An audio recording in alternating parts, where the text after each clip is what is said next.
Bonjour, ravi de vous retrouver sur la chaîne Géopolitique.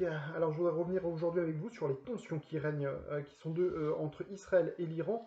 Alors, certes, on parle beaucoup des développements politiques qu'il y a actuellement en Israël et également des développements politiques qu'il y a en République islamique d'Iran. Mais justement, ces développements politiques qu'il y a concomitamment dans ces deux pays, en fait, est en train de pousser peut-être à une confrontation, cette fois non plus feutrée entre les deux pays, non plus par le biais d'acteurs d'interposition, mais peut-être d'une confrontation directe, peut-être désormais.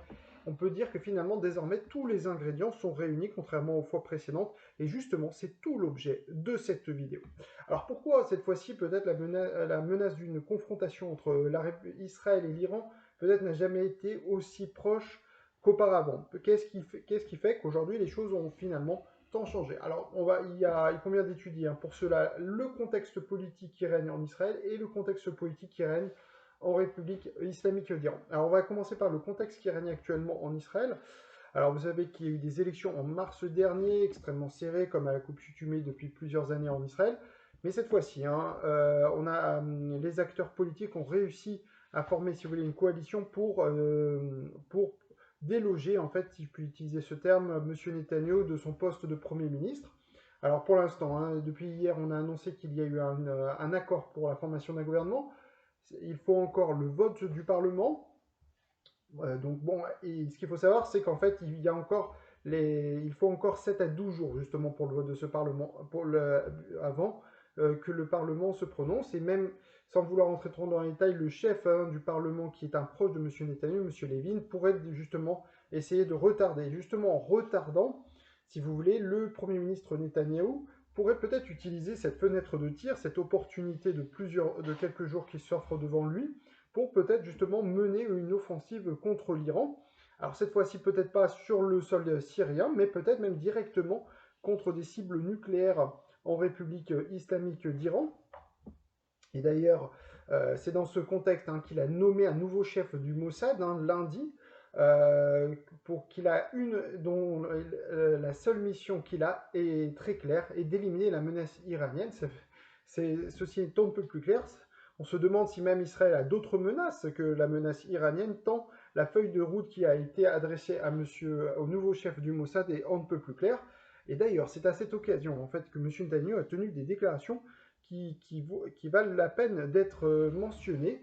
Il a déclaré que s'il devait choisir entre une friction politique avec les États-Unis et l'élimination de la menace iranienne, il choisirait le deuxième cas. Alors pourquoi a-t-il tenu des propos pareils? Pourquoi a-t-il tenu des propos pour le moins presque, disons, désagréables, peut-être même hostiles vis-à-vis des États-Unis, en laissant planer la menace d'une détérioration très significative des relations diplomatiques entre les États-Unis et Israël, alors que tout de même les États-Unis, par exemple, n'ont pas critiqué ouvertement l'intervention israélienne dans la bande de Gaza, etc. Donc pourquoi tout d'un coup M. Netanyahou cherche-t-il à faire brandir la menace d'une détérioration significative des relations entre les deux pays? Alors ce qu'il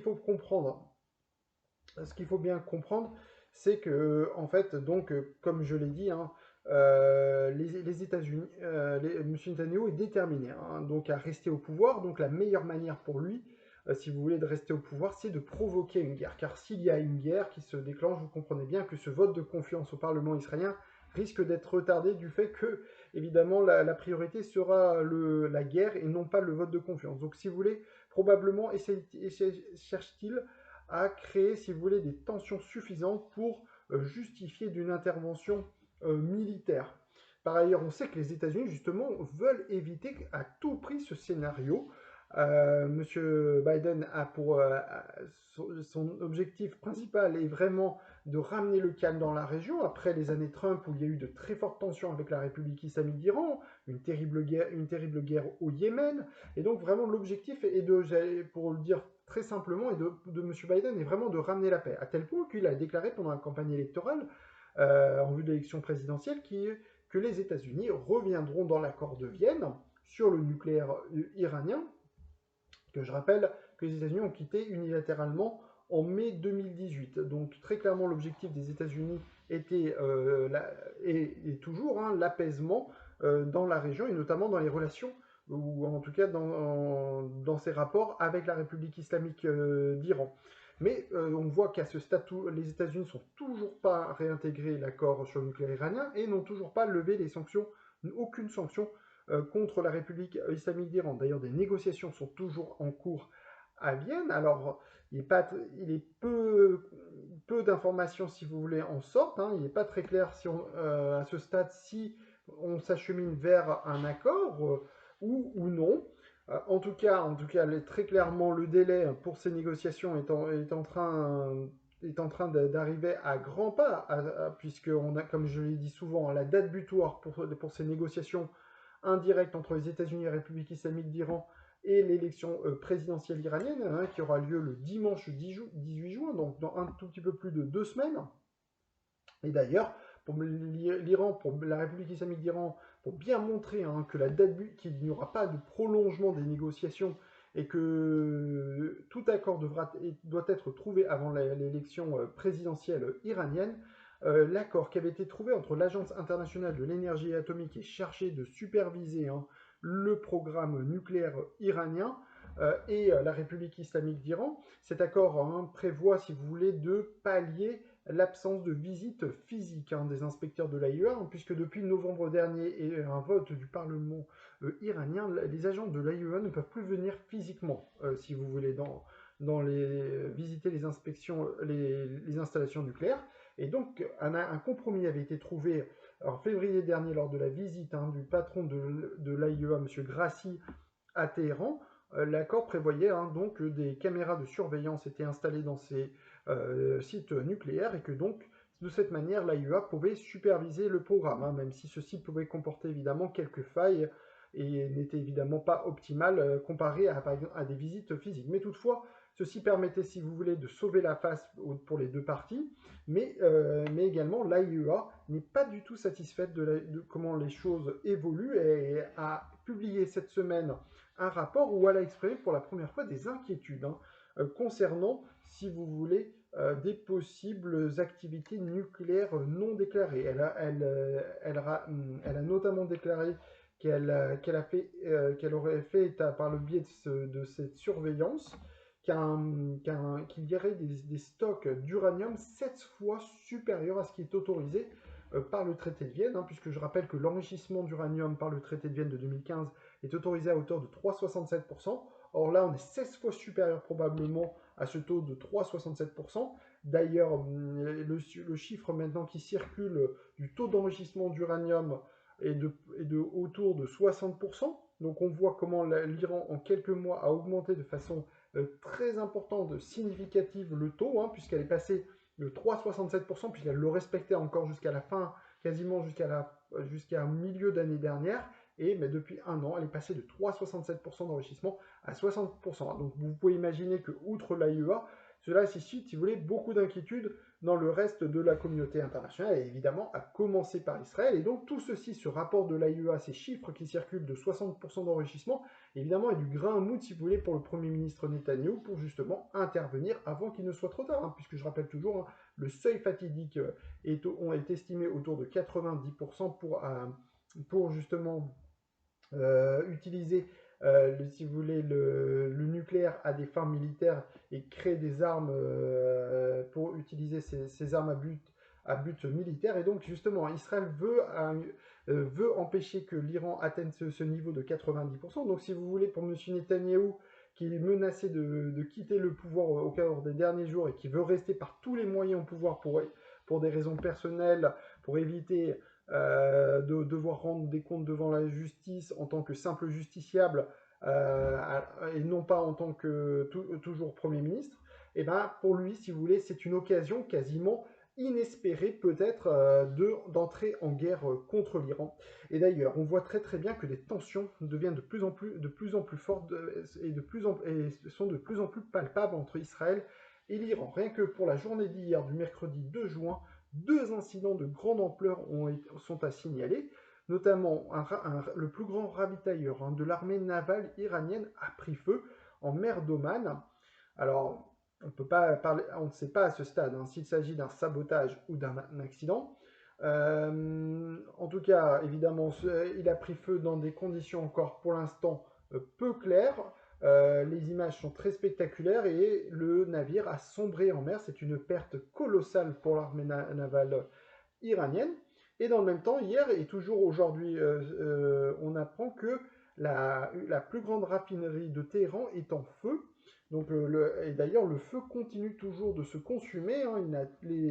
Les pompiers de Téhéran n'ont toujours pas réussi à vaincre cet incendie. Alors là aussi, on parle officiellement d'un accident, mais s'agit-il vraiment d'un accident ou d'un acte de sabotage, hein? Car en fait, si vous voulez, le calendrier, évidemment, laisserait peut-être même à présager que peut-être ne serait-ce pas une volonté délibérée, si vous voulez, des autorités israéliennes de créer des sabotages justement pour provoquer une réaction iranienne. Alors justement, comme l'Iran, à ce stade, voudrait peut-être, elle, plutôt ne pas envisager, hein, une réponse militaire, car en fait, si vous voulez, comme je l'ai dit il y a quelques minutes, on est en négociation actuellement à Vienne, et donc évidemment, s'il y a une intervention militaire, ceci torpillerait peut-être toutes les chances, si vous voulez, d'une levée des sanctions contre la République islamique d'Iran, ce qui est tout de même une priorité, hein, du fait que ces sanctions ont un coût colossal sur l'économie iranienne. Toutefois, on voit bien qu'il reste encore seulement 2 semaines, hein, pour espérer un accord. Et très clairement, s'il n'y a pas d'accord au bout de ces 2 semaines, à ce moment-là, on pourrait envisager que l'Iran riposte militairement vis-à-vis d'Israël. Toutefois, il est possible qu'Israël pousse à l'Iran, si j'allais dire, dans une situation où elle n'aurait d'autre choix que de riposter, si on voit bien que s'il est prouvé que Israël est derrière ces actes de sabotage. Donc on voit, hein, qu'il y a un contexte de plus en plus favorable à une reprise des hostilités entre Israël et l'Iran, à moins qu'un accord, encore une fois, soit trouvé que les États-Unis rejoignent l'accord du nucléaire iranien et qu'elle lève une grande partie des sanctions iraniennes, car en fait les négociations butent aussi sur quel type de sanctions doivent être levées. L'Iran n'accepte pas en fait la proposition qui circule actuellement, qui prévoit une levée seulement des sanctions liées au pétrole et au gaz iranien.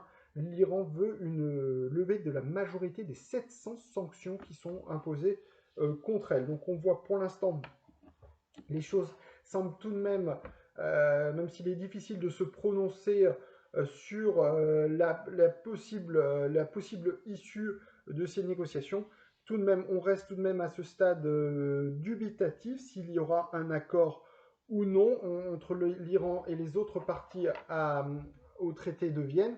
En tout cas, on voit très très bien qu'il y a en réalité des deux côtés un risque de confrontation.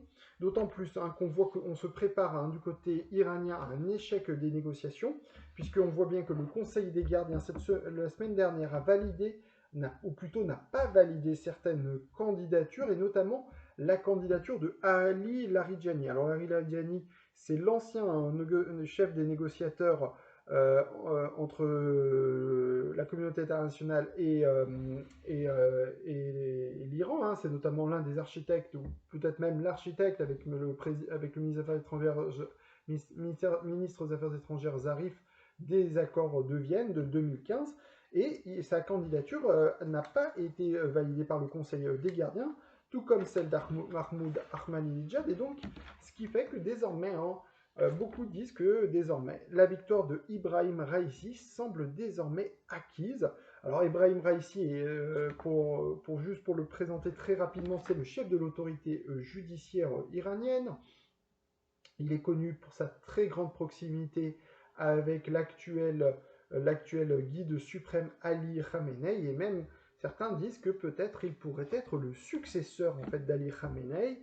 Et c'est bien pour ça qu'en fait peut-être Ali Khamenei voudrait le placer en tant que chef d'État, justement, peut-être pour qu'ensuite, si vous voulez, on puisse préparer la succession éventuelle d'Ali Khamenei s'il venait à décéder.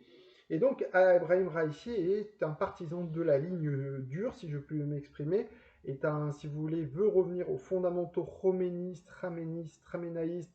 de la République islamique d'Iran. Et donc, très clairement, il veut tourner la page hein, des années Rouhani et autres Zarif, Larijani, qui eux sont plutôt partisans de l'ouverture, mais comme prenant acte hein, que cette ouverture n'a donné aucun résultat, voire même a affaibli l'économie et la fierté iranienne, et bien très clairement désormais le régime, le monsieur Raisi comprend que la survie du régime passerait par un durcissement. Or, s'il devait être élu président, Ebrahim Raisi, et ben, très clairement changerait très clairement de direction que celle qui est actuellement prise par monsieur Rouhani. Donc cela signifierait très clairement la fin des négociations actuelles sur un possible lever des sanctions. Donc on voit actuellement qu'il y a d'importants changements qui sont en train de se produire et qui vont se produire dans les prochaines semaines en République islamique d'Iran. On voit aussi d'importants également bouleversements sur la scène politique israélienne. Et donc tout ceci pourrait en fait être de nature à créer un conflit, comme on vient de l'expliquer dans cette vidéo. Et donc il faudra suivre dans les prochains jours, dans les prochaines heures, si évidemment on se dirige vers un conflit direct, cette fois-ci entre la République islamique d'Iran et Israël. Il ne serait pas surprenant d'apprendre dans les prochaines heures que l'armée israélienne puisse bombarder des sites en Iran.